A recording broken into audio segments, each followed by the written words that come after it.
bagi orang Yahudi. Di mana mereka akan mendirikan singgasana Tuhan mereka? Di mana lagi kalau bukan di Palestina, di Yerusalem. Kenapa harus Palestina? Karena Palestina adalah pusat jantung dunia. Jantung dunia itu Palestina. Karena Palestina menghubungkan tiga benua, Afrika, Eropa, dan Asia. Siapa yang menguasai Palestina? Dia menguasai dunia. Dan tidak ada artinya Palestina without Yerusalem, tanpa Yerusalem. Dan tidak ada artinya Yerusalem tanpa sinagog Yahudi. Di mana sinagog Yahudi ingin mereka bangun? Di atas Masjidil Aqsa, kiblat kita yang pertama.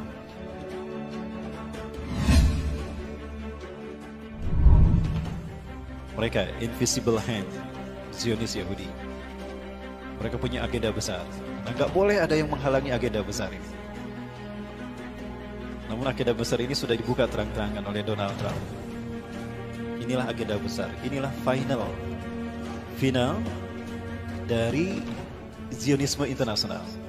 Berdirinya sinagog Yahudi di atas Masjidil Aqsa. Ya, kan itu puncak gerakan Zionis.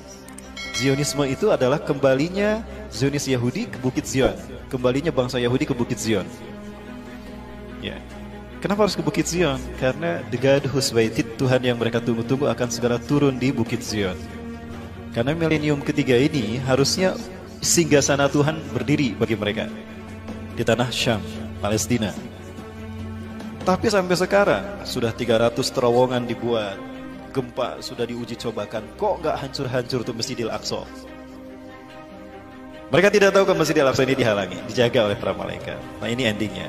Nah, agar dunia tidak konsen ke sana, bikin rame dengan urusan rumah tangga negara masing-masing. Ya, kasus pelecehan Al-Quran lah, penistaan Islam lah, penistaan ulama lah. Sekarang apa lagi? Pembunuhan para ulama. Ya. Saya ingin membahas apa yang dikemukakan oleh Donald Trump. Therefore, I have determined that it is time to officially recognize Jerusalem as the capital of Israel. While previous presidents have made this a major campaign promise, they failed to deliver. Today, I am delivering.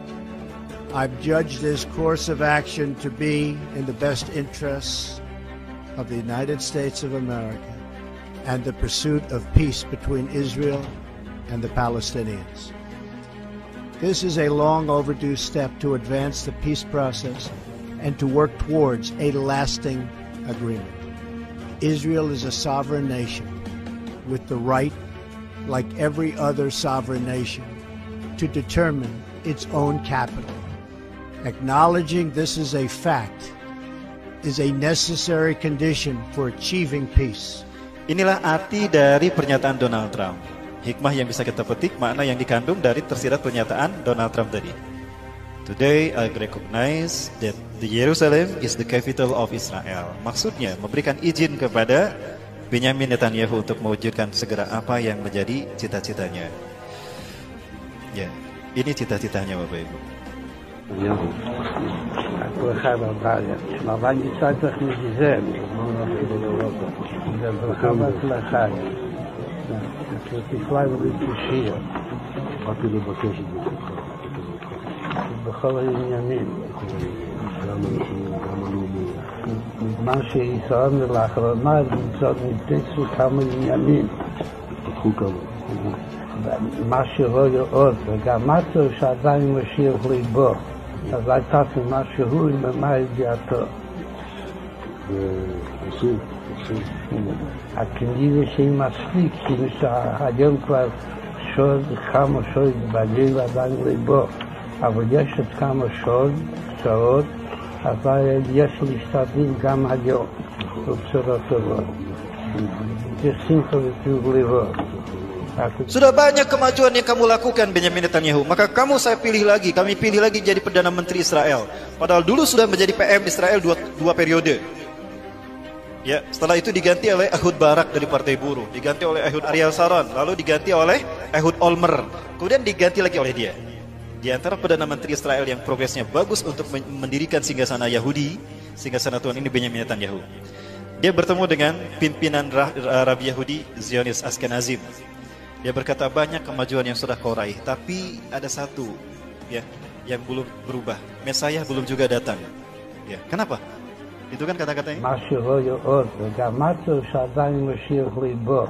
אז הייתה משהו במה ידיעתו. ועושים. Bapak Ibu yang dirahmati Allah, Zionis Yahudi punya ambisi untuk menguasai dunia. Ini sering saya sampaikan, The Jericho Project, program yang pernah ternyata diakui oleh seorang misionaris di Indonesia. Saat itu dia terang-terangan, setelah masuk Islam, kita tablik akbir bersama di Sumedang. Beliau menyampaikan, Ustadz, apa yang Ustadz sampaikan betul. Itu rahasia kami sebetulnya. Saya dapatkan ini dari buku-buku Yahudi, diantaranya Desain Yahudi atau Kehendak Tuhan, Max E. Diamond. Max E. Diamond, itu orang luar negeri, tapi dia benci kepada gerakan Zionis Yahudi. Dia membongkar Zionis Yahudi gerakan seperti apa. Di antaranya dibahas masalah ini. Masehi tidak lebih dari 3.000 tahun. 3.000 tahun ini mereka bagi menjadi 3 milenium, 1 milenium, artinya 1.000 tahun. Hari ini kita berada pada milenium ketiga. Milenium ketiga inilah yang disebut dengan Y2K. Y2K kadang orang mengenalnya sebagai era kebangkitan teknologi, globalisasi, dan informasi. Bukan, itu kamuflase. Y2K syarat perbuatan ideologis. Arti Y2K adalah Year of the Jesus Kingdom bagi orang Kristen. Bagi orang Kristen. Jadi 1000 tahun terakhir sebelum hari kiamat adalah tahun bagi berdirinya kerajaan Yesus Kristus di muka bumi. Maka singgasana Yesus harus sudah ada sebelum tahun 2000 Masehi. Faktanya, Yahudi pun tidak bisa membuat ini. Ya. Bagi orang Yahudi sama. Ya. Dengan pemerintahan pusatnya, agenda-agenda negara di dunia harus sesuai dengan agenda Yahudi. Jika berseberangan, habislah nanti. Indonesia, shadow government-nya juga. Inilah Y2K bagi orang Yahudi. Di mana mereka akan mendirikan singgasana Tuhan mereka? Di mana lagi kalau bukan di Palestina, di Yerusalem. Kenapa harus Palestina? Karena Palestina adalah pusat jantung dunia. Jantung dunia itu Palestina. Karena Palestina menghubungkan 3 benua, Afrika, Eropa, dan Asia. Siapa yang menguasai Palestina? Dia menguasai dunia. Dan tidak ada artinya Palestina without Yerusalem, tanpa Yerusalem. Dan tidak ada artinya Yerusalem tanpa sinagog Yahudi. Di mana sinagog Yahudi ingin mereka bangun? Di atas Masjidil Aqsa, kiblat kita yang pertama. Ingat Bapak sekalian, ini kiblat kita yang pertama. Rasulullah sebelum menghadap ke Mekah, ketika masih berada di Madinah, setelah Isra Mi'raj, Rasulullah SAW menghadap ke sini 16-17 bulan. Setelah turun surat Al-Baqarah 144 menghadap ke Masjidil Haram.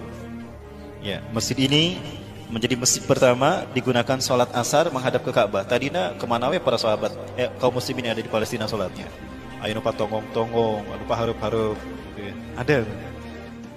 Karena kiblatnya, kita mau sholat di situ kemana aja nggak apa-apa. Tapi setelah turunnya surat Al-Baqarah 144 semuanya menghadap ke Ka'bah.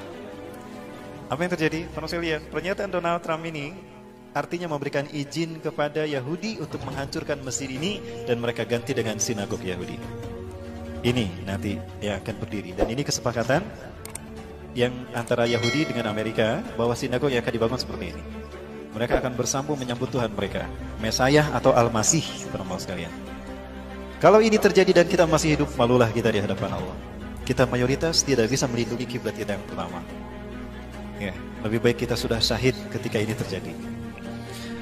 Namun apa yang terjadi para sekalian? Insya Allah mimpi Yahudi ini tidak akan terjadi. Bapak Ibu yang dirahmati Allah, tahun 1947 PBB memutuskan membagi dua Palestina, 56% bagi Israel, 44% bagi Palestina. Maka Palestina yang tadinya mayoritas dikuasai kaum muslimin berubah menjadi dikuasai Israel, Bapak Ibu. Nah, ini Palestina di tahun 1946, yang warna hijau ini kaum muslimin, yang warna putih ini adalah Israel, Yahudi. Tidak lebih dari 8,5%. Maka 1 tahun setelah PBB menyatakan kalau Palestina dibagi dua untuk Israel dan kaum muslimin, maka warna putih ini Israel. Setiap bulannya 1.000 sampai 5.000 orang Yahudi diungsikan setiap bulan ke Palestina. Terjadilah okupasi, perampasan wilayah. Kaum muslimin yang mempertahankan rumahnya dibantai, disiksa. Habislah para muslimin. Ya, dan hari ini bisa kita lihat Israel menguasai Palestina. Dari 12 provinsi di tanah Palestina, tinggal 1 provinsi yang belum dikuasai mereka, Gaza. Begini nasib Indonesia jika Cina dibiarkan. Ini nasib umat Islam Indonesia jika Cina dibiarkan. Dan sekarang 70% tanah di Indonesia milik Cina. Cuma 30% tanah di Indonesia milik orang Indonesia sendiri, pribumi. Saya ingat kepada hadis Rasulullah SAW, la taqumu sa'atu hatta tuqatila qauman. Kiamat tidak akan terjadi sehingga kalian berperang dengan satu bangsa. Ni'aluhum sya'ar, sendal-sendal mereka terbuat dari bulu. Wala taqumu sa'atu, dan tidak akan terjadi kiamat hatta tuqatilu qauman sigaral ayun, mata mereka sipit. Juluduhum ahmar, kulit mereka merah. Zungfal unuf, beda irungnya. Wa wujuhum kambanjanil mutraqah, wajah mereka bulat seperti tameng yang terpotong. Kira-kira bangsa mana? Merinding Bapak Ibu, kiamat sudah dekat. Allahu Akbar. Okay, guess we doing just fine. Said I'm not yours, so I say you're not